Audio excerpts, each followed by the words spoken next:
Okay, it has been a few days since the Netflix documentary series Life on Our Planet has been released, so I figured we will go ahead and make a little review about it. Now let me go ahead and start off by saying that this documentary is likely not the type of documentary that you would expect, especially if you're basing it off of those first few trailers that they gave us. Those first trailers really kind of represented like mainly prehistoric things. Like there was a lot of like Paleozoic and Mesozoic and Cenozoic shots that we were given. So I think that you get the impression that the majority of this documentary will be focused on those time periods. And, you know, to a huge extent, that's true. But the way that the documentary is structured, it kind of jumps to the modern day more frequently than you would expect. Like, it kind of does this to show some parallels with some of the things that they're talking about in the past with things that are more relevant to the present. And it kind of creates this whole kind of non-linear thing. Like, it doesn't start off all the way at the beginning and then slowly build up its way up to the modern day like I myself and I'm sure many other were expecting. It's more so we start off in the past, but we jump to the modern day a lot as we're getting slowly through this time period, which is definitely an interesting format and, you know, one that kind of took me off guard when I first started watching it, but, you know, I didn't really mind it once I got used to that, but I'm sure it's something that'll turn several people away from the documentary. Building off of that format, it was pretty informative. It did bring a lot of like interesting things to the center. Again, I think it was an interesting way to do it. Like take, for example, say we're in the Carboniferous and they're showcasing Arthropleura and kind of like, you know, adding some speculation about how a male would likely, you know, try to become a mate with a female, and they show all of the speculation of how they would do that. And then they cut to the modern day where a male jumping spider does the same thing to a female jumping spider, and, you know, shows their unique way of doing it, kind of showing how animals always do kind of these unique things. And that was probably the strongest part of it, I think, is the modern day things, because they do showcase a lot of diversity with the animals today, as well as a lot of interesting things that animals just simply do, as well as a lot of ways that they try to adapt to certain environmental needs and things like that. And I think that that was probably the most interesting part about the entire documentary. A lot of the prehistoric things, some of it did feel a little bit far-fetched, while some behaviors were a little bit more toned down. But overall, I think that those modern day segments definitely were the highlight when it comes to that sort of thing. But I'll talk about the technicalities for a little bit. Morgan Freeman, of course, is the narrator for this. Graced with a look of permanent surprise. This is Which that's of course a great choice. You know, that's one of those voices that's incredibly iconic to hear. He did a great job at you know, narrating this whole thing. The script was decent. It suffers from a lot of the same things that many other prehistoric documentaries suffer from, such as like dramatization when speaking about prehistoric animals in general, like, you know, this whole sense of power of when like certain animals took over a certain ecological niche, or something as annoying as like just not stating what a certain species is. Like they'll say terror bird several times, but they won't say which terror bird. They won't say if it's, you know, Kalenkin. They won't say if it's Forus raucus or if it's Titanus. And, you know, that's a little bit annoying because you want to know which specific terror bird this is meant to be, but it's always just the general term of, you know, just terror bird, which is mainly just a nitpick, all things considered, because most of the general audience wouldn't really care about the specifics like that.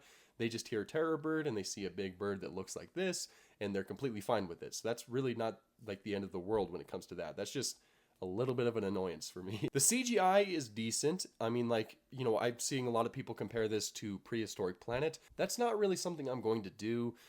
There are some shots that are iffy, but there are some shots that look pretty good, you know, all things considered. So the technical side of the CGI really isn't a deal breaker for me. Like overall, I was able to get through it. But moving on from like the quality of the CGI are the design choices, the way that they decided to make each animal look. Of course, with the past stuff. Some designs I liked. There were some decent designs. I really liked the Lystrosaurus design. I really liked the Terror Bird design. There were some Cenozoic creatures that I thought looked really good.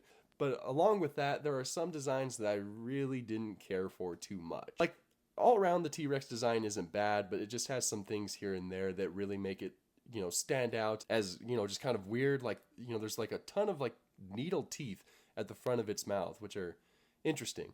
or the Triceratops design, which seems to be kind of like going back to the elephant foot when it comes to ceratopsians, when in actuality ceratopsians had really interesting looking feet, and I really wish that we would stop portraying them with elephant-like feet, because that's just simply not the case for these animals. Or don't even get me started about this Allosaurus. It very much looks like Jurassic World's Allosaurus, complete with the osteoderms on the back. Only difference is that it has lips, and the arms seem to be facing the correct direction, but for the most part, this design I was not a big fan of at all. This was probably one of the lowest designs that I saw in this entire show. And of course, when it comes to documentaries, I get a little bit more particular when it comes to things like that. It's not the end of the world again, but it could probably just be boiled down to nitpicking. Once again, it's just something that just kind of annoys me when I see something like that in a documentary. Most theropods did not have osteoderms. But one of the most ambitious things that this documentary was doing was trying to take all of life that the Earth had ever seen and scaling it down to basically what's 8 hours of content. And something like that is not very easy to do. There's a lot of things that have transpired, a lot of things that you could essentially cover. So basically what they do is they kind of just focus on some of the most important key moments. How life started in a few certain ways, how it persisted, or one of the biggest being the mass extinctions, the 5 mass extinctions that life had witnessed. It has a huge emphasis on these, sometimes dedicating whole episode to something like that. Of course, with the dinosaur extinction, which was, probably a good way to do it, to kind of make it a little bit more digestible, as well as kind of showing how these type of things had an impact on today's Earth.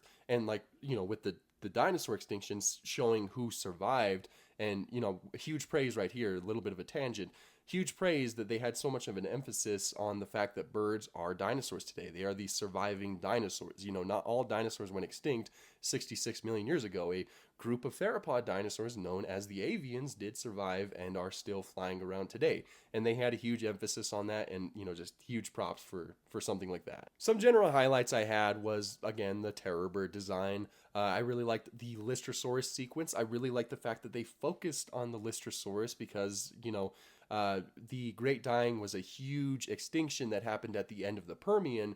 It saw the extinction of over 90% of all life on Earth, so it's absolutely catastrophic. But one of the few creatures to survive this extinction was Lystrosaurus, and they had a whole segment dedicated to that. And I thought that was very cool to see. It was very cool to see it front and center and brought to the view of the public. It was cool seeing things like Plateosaurus, which actually has a pretty decent design. I was kind of a fan of it. It was cool to see some clarification that these guys were actually baby Plateosauruses. Seeing Ototus was cool. And one of my favorite sequences has to be the Curious Smilodon scene. I mean, that was just... it felt so much like a real animal. That just brought me so much joy. As well as say it with me now, the Gorgonopsid. Now, when I was reviewing the trailers, I mentioned that this guy looked like a Gorgonopsid to me. And I did have some comments that doubted my thought process on that and said that they didn't think it was a Gorgonopsid, and... it's a Gorgonopsid. It's definitely Inostransavia, which is the largest of the Gorgonopsid family. I really liked its design. I liked it that they gave it lips, and I liked the striping that it had on the back. It was definitely a really cool flare. And it was cool seeing it hunt Scutosaurus, but this kind of leads into one of my next things, is the hunting in this show. Now, sometimes you got some pretty decent hunts, but for the most part, at least with animals in the past, it seemed like some prey items went down a little bit too easy. Like, the biggest annoyance for me is when the adolescent mammoth in the herd gets taken down by a single cave lion, right? And it's a teenage mammoth, so it's still big and it's still decently strong. And it was brought down with relative ease. Now, I think it would have been better if the initial cave lion grabbed onto it first, and then the rest of them came in, and then it was brought down. But it brings it down first, and then the rest of them kind of converge on the kill. Things like that were a little bit annoying. I wanted to see a little bit more struggle when it came to some of the prey items. If you're going to have hunting sequences, you can shake it up a little bit more and show that hunting isn't really easy. Predators often struggle to catch their meal, and that could definitely be represented with the past. Now, that's not to say that there were no failed hunts. Of course, the T-Rex failed its hunt at in the very first episode, which that was a whole thing in and of itself. There was one point where the script said that the Triceratops could not take on a full-grown T-Rex, and That was a little bit annoying. I mean, have you seen Triceratops? It's pretty adapted to defend itself. It was a pretty big and powerful animal. But that's, again, probably just a nitpick. But for the most part, the hunts were a little bit lacking in things like that and the kind of diversity. But all around, did I enjoy this documentary? For the most part, yes, I did enjoy it. But once again, I think that mainly I enjoyed the modern day parts. They did make up the majority of the documentary anyway. Like there were very few scattered parts that were in the past, and those were fun to see in and of themselves. But I think I really caught myself enjoying more so the modern day things than I did the past things. And I really kind of wish that this wasn't initially advertised as a type of thing that would be focused more so in the past. I mean, you know, this was the story of life on our planet, and I did like the fact that they were trying to tie it into our modern day things, but I wonder if the kind of like linear storytelling where you are in the past and then you just spend a whole episode in the past, I wonder if that would have just, you know, been a little bit more digestible than kind of jumping all over the place. But, you know, who truly knows? They probably didn't have the budget for that, which is completely fine. But all that aside, again, I did get some enjoyment from this documentary. There are inaccuracies, as per usual. There are probably things that will be inaccurate as time goes on. That's typically the case with documentaries like this. But for the most part, I think that you will get some enjoyment from this if you do choose to watch it. But that's all I have for this video. Thank you guys so much for watching, and have an awesome day.